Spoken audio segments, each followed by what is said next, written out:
Alhamdulillah, Alhamdulillahilladzi arsala rasulahu bil huda wa dinil haqq liyudhhirahu 'ala ad-dini kullih wa kafaa billahi syahida.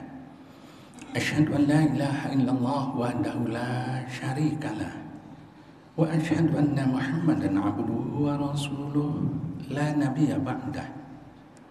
Allahumma salli ala Muhammad wa ala ali Muhammad kama sallaita ala Ibrahim wa ala ali Ibrahim wa barik ala Muhammad wa ala ali Muhammad kama barakta ala Ibrahim wa ala ali Ibrahim fil alamin innaka Hamidum Majid. Qala Allah Ta'ala fil Qur'anil Karim, a'udzu billahi minasy syaithanir rajim. Bismillahirrahmanirrahim. Ya ayyuhalladzina amanu ittaqullaha haqqa tuqatih wa la tamutunna illa wa antum muslimun. Wahai anda dan kita sekalian yang menyatakan dirinya beriman kepada Allah, bertakwalah anda dan kita sekalian kepada Allah dengan sesempurna-sempurnanya takwa, dan jangan beri kesempatan sama sekali kepada maut untuk datang menjelang sebelum kita secara murni, penuh, utuh, kafah menjadi muslim sejati. Sidang Jumat yang dimuliakan Allah, hampir selalu khatib setiap naik mimbar dia menyampaikan kalimat takwa. Setelah takwa kepada Allah, lalu menyatakan jangan beri kesempatan sama sekali untuk maut sebelum kita murni sebagai muslim yang utuh. Banyak sekali orang yang tak mempersiapkan hidupnya untuk mati, sehingga begitu mati datang menjelang, ya nasib, ya nasib. Padahal setiap Jumat kita diingatkan jangan beri kesempatan sama sekali dalam hidupmu, mau datang sebelum kau murni, penuh, utuh, kafah menjadi muslim sejati. Bagi kita jamaah yang dekat dengan rumah sakit Persahabatan, sering mendengar sirine ambulans masuk, berarti bawa pasien yang nggak bisa jalan sendiri itu dan butuh peralatan medis untuk membawanya ke sana. Dan sering juga kita mendengar ambulans yang meninggalkan rumah sakit Persahabatan mendengung-dengung, dan rasanya mungkin itu membawa jenazah. Sakit dan wafat berdekatan. Saya kebetulan berkesempatan membimbing pembimbing rohani yang datang ke masjid-masjid untuk membimbing pasien yang sakit. Dari pengalaman-pengalaman mereka, ada 3 kondisi pasien yang dirawat di rumah sakit. Yang pertama, dia nggak pernah berpikir sakitnya, dia pikir kantornya, kerjaannya, laptop masih dibawa, handphone masih dibawa, kertas masih dibawa, sekretaris masih sering datang. Tapi kalau dia lagi sendiri, dia teriak-teriak. Dia nggak pernah mempersiapkan diri dan nggak peduli dengan itu. Sakit ini hal biasa, lumrah. Yang kedua, ada yang memang teriak-teriak, nggak terima. Bahkan ada yang bukan sekadar menangis, mau nepuk-nepuk dada. Dok, sakit, aduh. Tapi ada yang ketiga, yang keluar dari mulutnya, Allah, Allah, Allah. Ada 3 kejadian yang saya amati, jarak antara Allah yang satu dan Allah yang lain. Ini mereka yang berada di ruang HCU. Antara Allah yang satu dan Allah yang lain ada interval yang cukup banyak. Kalau saya ikuti ternyata dia membaca la ilaha illallah, la ilaha illallah, la ilaha illallah. Dan hanya untuk orang golongan ketiga itulah husnul khatimah disediakan Allah. Husnul khatimah hanya diberikan oleh Allah kepada orang yang mengakhiri hidupnya dengan kalimat La ilaha illallah. Sehingga banyak sekali kita diajarkan doa, Ya Allah berikan aku pengakhiran hidup yang husnul khatimah. Jangan berikan kepada kami kesempatan untuk mengakhiri hidup kami dengan su'ul khatimah. Sidang Jumat yang dimuliakan Allah, husnul khatimah tidak datang secara tiba-tiba. Husnul khatimah bukan keberuntungan. Husnul khatimah bukan waktu kita sakit datangkan ustadz membimbing. Tidak. 4 kali saya mengalami, saya membimbing tapi nggak keluar bimbingan saya itu dari lidahnya. Yang menyesalkan adalah dulu dia jebolan pesantren, tapi begitu dia mau dibimbing dengan la ilaha illallah, ucapannya berakhir pada la ilaha. Berhenti. Saya bimbing lagi la ilaha. Mungkin hatinya mengikuti, saya nggak tahu. Tapi yang terdengar tidak. Yang saya ingin katakan melalui mimbar ini adalah husnul khatimah. Kalimat la ilaha illallah untuk mengakhiri hidup kita tak keluar serta-merta sebagai suatu keberuntungan. Kalau selama dunia nggak percaya akhirat, selama dunia alergi dengan majelis taklim ibu-ibu, nggak akan mungkin husnul khatimah. Bohong. Untuk bisa mencapai husnul khatimah dalam khutbah yang singkat ini dan semakin singkat, saya memberikan 4 kiat. Pertama, supaya kita bisa husnul khatimah, biasakanlah diri sehari-hari kita untuk zikrullah, zikir pada Allah. Bawah sadar kita menyatakan zikir pada Allah itu adalah membaca subhanallah walhamdulillah wala ilaha illallah Allahu akbar. Iya, itu zikir. Tapi tidak hanya itu. Kita baca Al-Fatihah, kita baca Quran, kita tahajud, kita sambil nyetir ingat Allah. Allah hadir di hati kita, di otak kita, di otot kita. Itu zikrullah.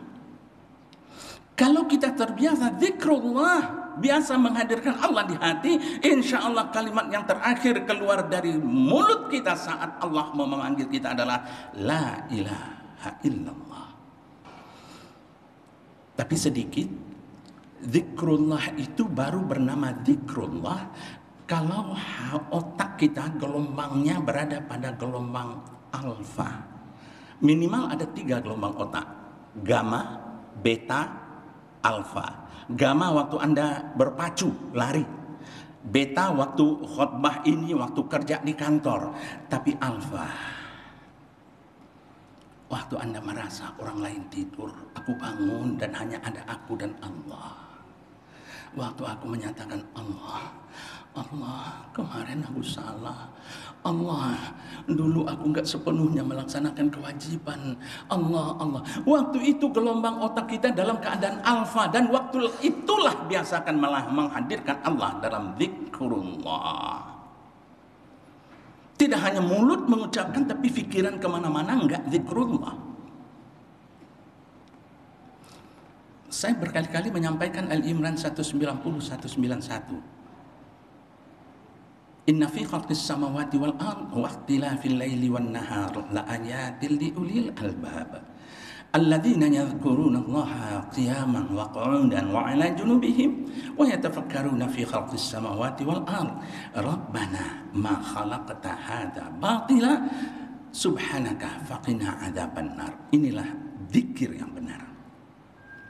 Sesungguhnya apapun yang terjadi di muka bumi, ganti siang dan malam, berputarnya bumi, sakit manusia, gawat sakitnya, wafat dia, itu adalah tanda bukti kekuasaan Allah.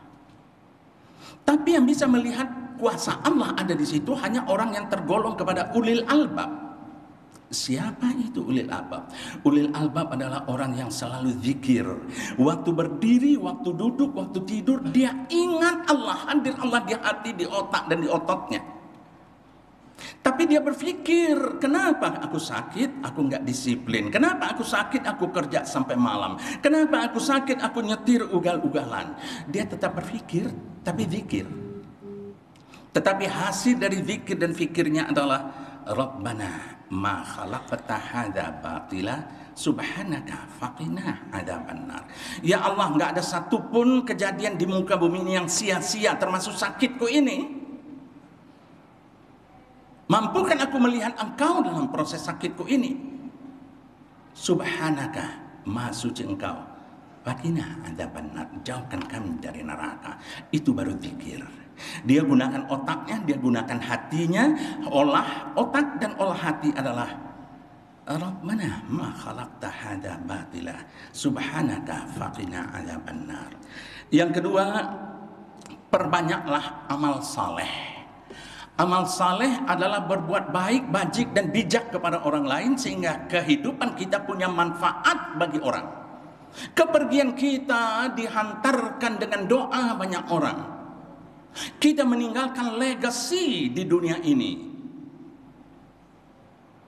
Orang-orang yang banyak beramal saleh, waktu dia sakit nggak ada pikirannya yang menakutkan, nggak ada merasa orang yang sakit hati, yang dendam, yang kesumat yang akan menyakitinya. Tenang dia dalam sakitnya karena dia banyak amal saleh. Tapi kalau selama hidupnya amal salah, itu memburu-buru dia waktu sakit. Itu yang menghantui dia, itu membuat dia teriak-teriak, itu membuat dia nggak ikhlas menerima musibah sakit. Padahal Rasulullah mengatakan orang yang sabar dalam musibah sakit akan digugurkan dosanya ibarat daun kering ditiup angin. Yang ketiga, supaya kita bisa meraih husnul khatimah adalah lapang dada. Lapang dada.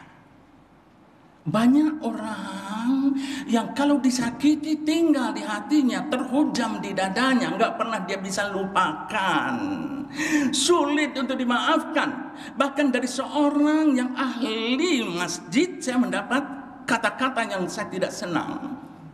Tapi ini udah 40-50 tahun yang lalu.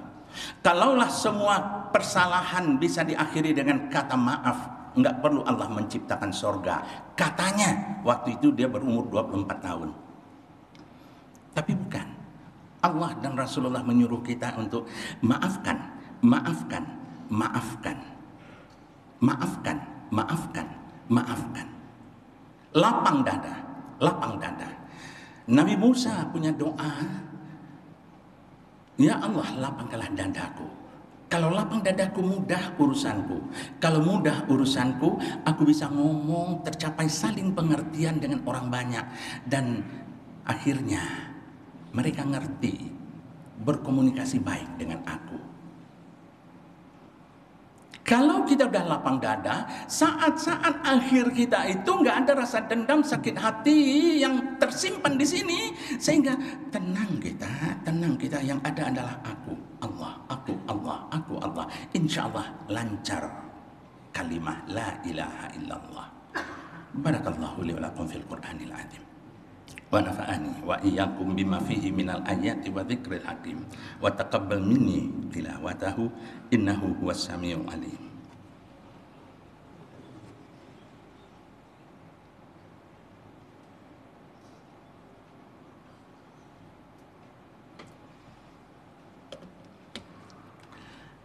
Alhamdulillahi nasta'inuhu wa nastaghfiruh wa na'udzu billahi min syururi anfusina wa min sayyiati a'malina may yahdihillahu fala mudhillalah wa may yudlilhu fala hadiyalah. Sidang Jumat izinkan saya menggunakan 2,5 menit khutbah kedua untuk menyampaikan yang keempat, supaya husnul khatimah bisa kita raih. Biasakanlah, sediakanlah waktu khusus untuk muhasabah, introspeksi, kaji diri, teropong batin. Dan waktu yang paling indah untuk itu setiap habis salat, terutama kalau mampu bangun tengah malam, sepertiga malam terakhir waktu orang sedang tidur, kita muhasabah dengan Allah. Dan muhasabah itu adalah mencari siapa aku, siapa Allah, apa yang Allah telah berikan padaku, apa baru yang aku berikan kepada Allah. Yang kedua, siapa aku, siapa saudaraku, istriku, orang tuaku, saudaraku, lingkunganku. Apa yang mereka telah berikan padaku dan apa baru yang kuberikan kepada mereka. Kalau kita punya waktu yang banyak, ternyata tak terhitung apa yang sudah kita terima. Saking banyaknya, tak terhitung pula apa baru yang kita kembalikan pada Allah. Saking sedikitnya. Sehingga muhasabah ini mengingatkan kepada kita, ya Allah, betapa lemahnya aku, betapa taifnya aku, betapa aku punya sisa waktu yang sedikit untuk melengkapi kekuranganku. Dan terhadap saudara-saudara kita yang lain, jangan biasakan telunjuk lurus kelingking berkait. Kita punya ingat salah dia, tapi nggak pernah ingat 3 jari lagi menunjuk kita, salahku, salahku, salahku. Kalau keempat kiat ini kita gunakan, insya Allah husnul khatimah bisa kita raih. Akhirnya mari kita tutup khutbah ini dengan menundukkan kepala kita, menadahkan tangan lemah kita, bermunajat pada Dia yang satu, yang hanya padanya saja doa tertuju, Allah Azza wa Jalla, yang hanya padanya segala pinta bermuara. A'udzu billahi minasyaitonir rajim. Bismillahirrahmanirrahim. Alhamdulillahirabbil alamin. Assalatu wassalamu ala asrafil anbiya'i wal mursalin wa ala alihi wa ashabihi rasulillahi ajma'in. Allahumma ighfir lana wa liwalidayna warhamhuma kama rabbayana shighara wa li jami'il muslimina wal muslimat wal mu'minina wal mu'minat al ahya'i minhum wal amwat bi rahmatika ya arhamar rahimin. Rabbana taqabbal minna salatana wa siyamana wa qiyamana wa ruku'ana wa sujudana wa takhashu'ana wa tadarru'ana ya Allah ya arhamar rahimin ya mujibas sa'ilin. Rabbana hab lana min azwajina wa dhurriyyatina qurrata a'yun waj'alna lil muttaqina imama. Rabbana atina fid dunya hasanah wa fil akhirati hasanah wa qina adzabannar. Ibadallah, innallaha ya'muru bil adli wal ihsan wa ita'i dzil qurba wa yanha 'anil fahsya'i wal munkari wal baghi ya'idzukum la'allakum tadhakkarun wa la dzikrullahi akbar. Aqimissalah. Allahu akbar.